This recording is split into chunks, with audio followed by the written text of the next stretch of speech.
Well, we're back here on Night Sounds, and it's a special night here. Barry Funkhouser with Josh, and we already met Kevin Bock, the wildlife biologist, and now let's meet the man, the hidden man, the mushroom. Farm Boy Slim is on with us. Hello, Farm Boy Slim. Oh, and How's it I should going? remind you, we are Yes. on live radio, so no foul language. I know you're Oh, used to okay. Yeah. the ticker and the talker, but here you can't use the F or the Oh, S okay. I or a will couple other or ones. the C or curtail the my nature. So, who are you there, Mr. Mystery? Hello, I am Farm Boy Slim, and I am a psychedelic harm reductionist who gained a following that way on TikTok primarily. Psychedelic harm reductionist. Yes, wow, that is sir. quite the title. How did you come up with that title? I didn't come up with that title. I mean, harm reduction is a pretty known field of study for a lot of people, especially like in the festival industry. I don't really go to festivals, but I talk to people who do. So the psychedelic part of that is all just one thing that is familiar within festivals and people doing psychedelic shrooms. Yeah, absolutely. Okay. So my specialty is mushrooms. Um, I have 15 years of experience with them, thanks to this other guy sitting across from us, and I've learned how to navigate the experience extremely well and use them respectfully and properly. It's amazing. And okay, so that must be hard to do from the jump because of all the legalities, right? Sure. Yeah, Could I that be mean, why we can't see your face right now? no, not really. I just like this thing, I think. That's your There you shtick. there used to be more reasons for the covering of the face, but a lot of those reasons are no longer in my life, so I don't have to really worry about that anymore. Now it's just kind of who I've become. Yeah, that's kind of why I wanted to bring you guys on because in the news there are a lot of things going on in the psilocybin, the mushroom world, and us common folk probably don't know much about it except that it's scary and it will break society and all the things that we were taught coming up. So, you guys want to clear the air here and tell us what really is going on? Um, well, in what facet? Like going on with the mushrooms or going on with society? Well, how about this? Let's just start with something simple that most common people are learning about, or at least hearing the term microdosing. People hear that, but most common individuals that do not know much about psychedelics, you hear the word psychedelic, you think of the 70s, you think Woodstock, you think it is a gateway for heroin and whether you're an ultra conservative or something like that, individuals will hear microdosing and it sounds scary and illegal and it's going to open people up to a criminal empire. Let's start with that. Tell us about that Well, and what that's leading to. Okay. Microdosing may be the wrong term, but it is the term that is now widespread and probably always going to be used. It's just referring to a very small amount of mushrooms or another psychedelic that will a small enough amount that you're not going to really feel the effects of the chemical in your body, but you're going to maybe have some periphery effects from it that are just meant to help you with day-to-day life, like just brighten up your day a little bit. Or so you're not going to go on like a full psychedelic journey. It's just kind of a, a a little dab will background do you. thing. Yeah. Little bit will do you Now, is wonders. that something that you can do throughout the day that if I've read correctly and tell me if I'm wrong, the whole point of something like this is to get away from pharma, from Xanax, things like that that have, potential of just hurt having long terms of hurting your body, whereas I've heard microdosing and stuff like that can help with anxiety, can help with different things in your body. Is that kind of the point of that since you're not like having this, yeah, man, this trippy thing? Is that the whole purpose of that? Yes.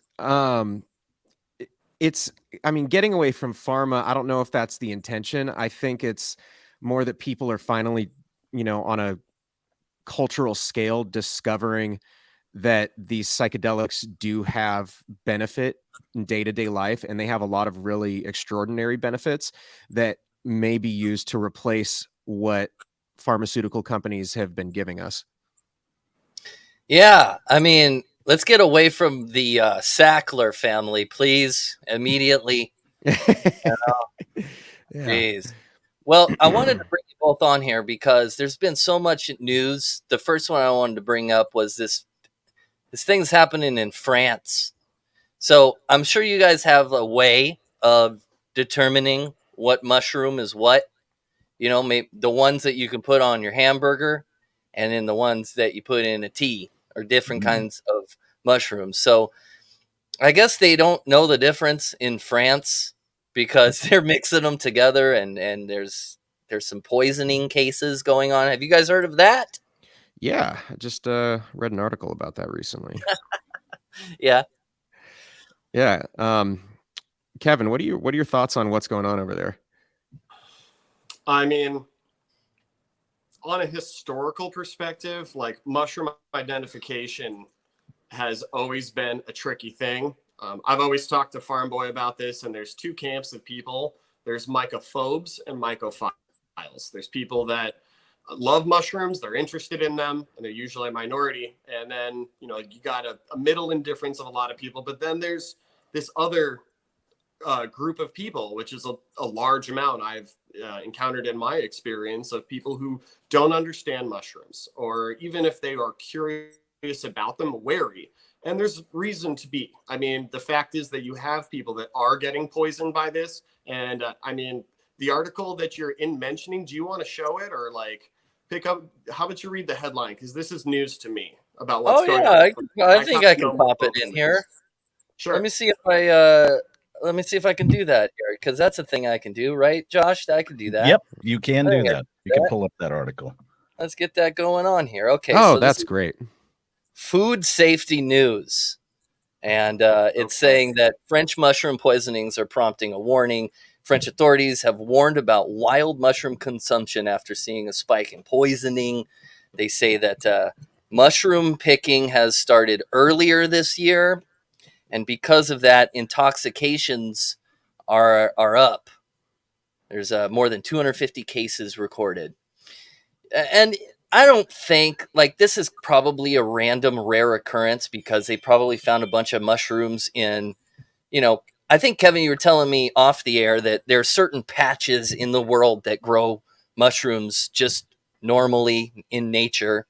And sometimes they're extremely potent. And if you don't know what you're doing, you shouldn't do it. Right? I mean, that is the case.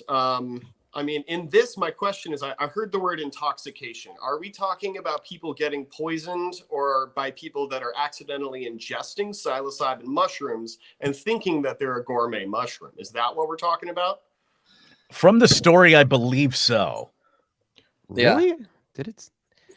It says there's several reasons for poisonings. I think they're being vague. Was this written by AI, this story? It might have been, because I would never call a variety.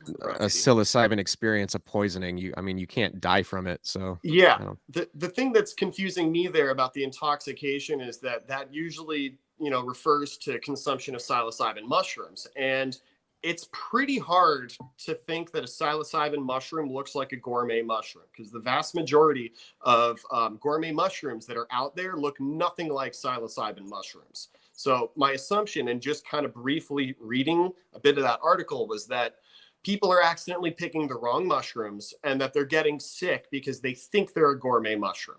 This has happened for a long time, and this is kind of going back to the historical point I made about people that love or hate mushrooms, is that there is a fear of accidentally ingesting them. And mushroom foraging, really only until recent history, unless it's been a cultural thing, like you're in Russia or Europe, and that's like a part of your family tradition, is to go out during the mushroom season, people don't really know what's out there. And the fact is that even experts are now starting to debate about the identification of a lot of these mushrooms that are out there. Currently, actually, Farm Boy and I both know a gentleman by the name of Alan Rockefeller. Not close friends of him, but we've been associates throughout periods. And this gentleman is literally traveling the world, doing genetic sequencing of all the mushrooms that are actually out there and that he can find, and trying to reclassify the taxonomic family of the entire fungal kingdom. So this is something that has never been done and is a huge deal now, actually. People aren't really talking about it, but in the next 50 years, this guy and the people that are kind of supporting this movement of normalizing mushrooms as something that we know about and that people understand better. This is going to be a serious legacy, and really we're opening up the field right now more than ever before. So what's the easiest way to differentiate between psychedelic mushroom and an edible mushroom? Like, how can you decipher between the two? Like, I am the guy that knows absolutely nothing about and mushrooms. You live in Texas. And I live in Texas. You know, I've got mushrooms in my backyard that grew in a stump that fell because it was struck by lightning out of nowhere. All these weird mushrooms are popping up. I don't know what the hell they are. And back in high school, when I did take shrooms, it was typically around a ranch. It was in cow dung. Sorry, Barry. That's all right. You got it. Almost said it. Shut the front door. Yeah, yeah, exactly. So coming from that perspective, what's the easiest way to tell, hey, what's poisonous, what's not poisonous, what's psychedelic, what's not psychedelic, what's something? Where do you typically, if you own a restaurant or something along those lines, how can you differentiate that? Because I mean, obviously, if I had a guy like you hanging with me, you know, they could say, nope, don't ingest that one. What's the easiest way to go about doing that? Farm Boy, what did you and I do when we first got into this? Well, I learned a heck of a lot from you. I don't know if that word's okay. You can say hell. Yeah, that's okay. All right, cool. That's okay. I learned a lot from you, but mostly like whenever we don't know something, we always turn to an identification guide. And then if we're still not sure after that identification guide, then we just leave it behind, because sometimes you just can't be 100% sure. But I mean, as far as learning the difference in edibles and poisonous and psychedelic mushrooms, like practice over everything.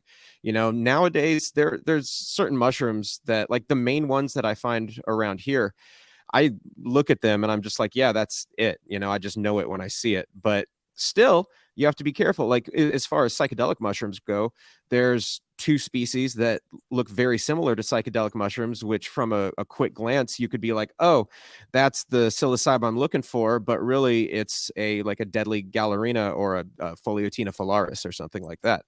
As far as differentiating those from like edible mushrooms, I don't think there's any psychedelic mushrooms that actually look like good edible mushrooms, and they certainly don't taste like good edible mushrooms. Yeah, like when it comes to small. Yeah, they're usually fairly small. I know, like with psilocybe cubensis, those can be pretty large, but those don't even grow here. They would grow in Texas though. But you know, we find things like morels, which don't look like anything that you see, and chanterelles, which are gigantic golden yellow orange mushrooms. And you know, just other edible mushroom species, portobello mushroom species, you know, those actually, you know, you need to be careful about, because there's poisonous lookalikes of that. But yeah, it's just practice for the most part. Okay, that's interesting. I'm curious, as far unless we got to take a break, Barry, are we good, or can I ask one more? Why don't we take one more break, and then we'll be back with the Wild Boys on Night Sound.